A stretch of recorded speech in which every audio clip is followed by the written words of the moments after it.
We have a very clear idea of what a curriculum is as opposed to a syllabus.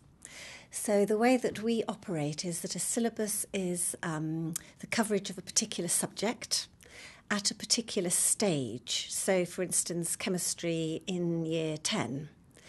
The curriculum is all the subjects added together across the whole age range, if it's the full curriculum. We sometimes use the word curriculum for one subject, but that would be across a number of different ages. So something bigger than just 1 year or 2 years of study. Curriculum needs to be understood as a very broad concept. To me, the most important is the experience curriculum that the student has in a classroom, in a school. I think one of the mistakes that people make is they often think of curriculum as the content of what is taught in a school. In America, for example, they consider curriculum pretty much as the whole educational experience. And I think you've got to look at curriculum from a number of different points of view. We had an event in 1893.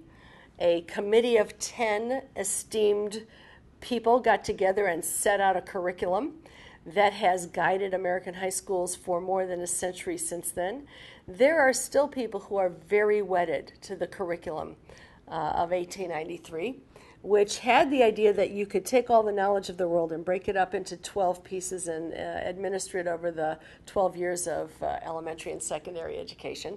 But it's becoming clearer and clearer that the 1893 curriculum is not going to get us where we need to go. When the student walks out of the door at the end of that curriculum, they have to have the requisite subject knowledge. But there's an awful lot more that they also need to get through studying that curriculum. And I'm talking really more about skills and attributes here. So things like working collaboratively with others, group work perhaps, being able to apply knowledge, not just in a subject-specific way, but outside that particular context.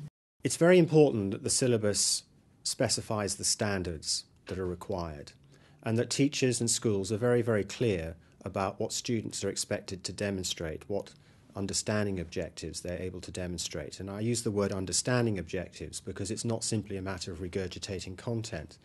What we're concerned about is developing the skills, the critical thinking skills, the ability to apply what they've learnt in the classroom to real-world problems, so that they're learning in context, and that's very, very important as far as a syllabus is concerned.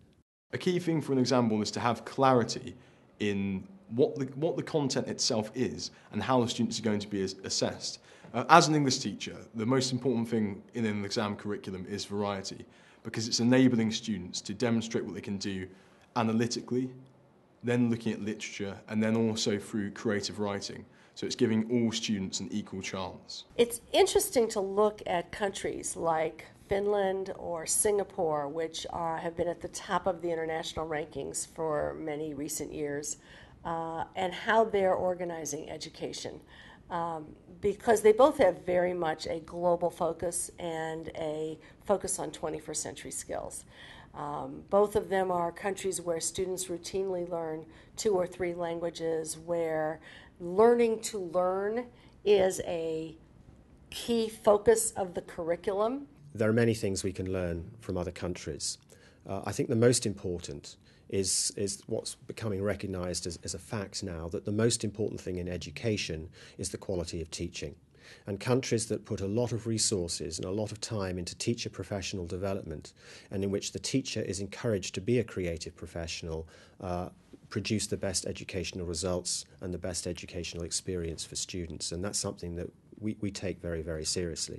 Teaching's a very personal thing. Every teacher likes to teach in his or her own way, and that's what makes them the best sort of teacher they can be.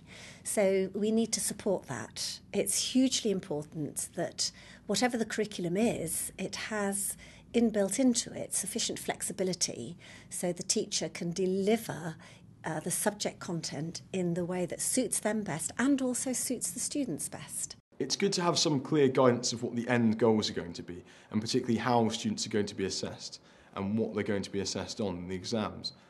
But there needs to be some room in how I can teach my subject in order to suit the different learning styles and to tailor learning to individual students.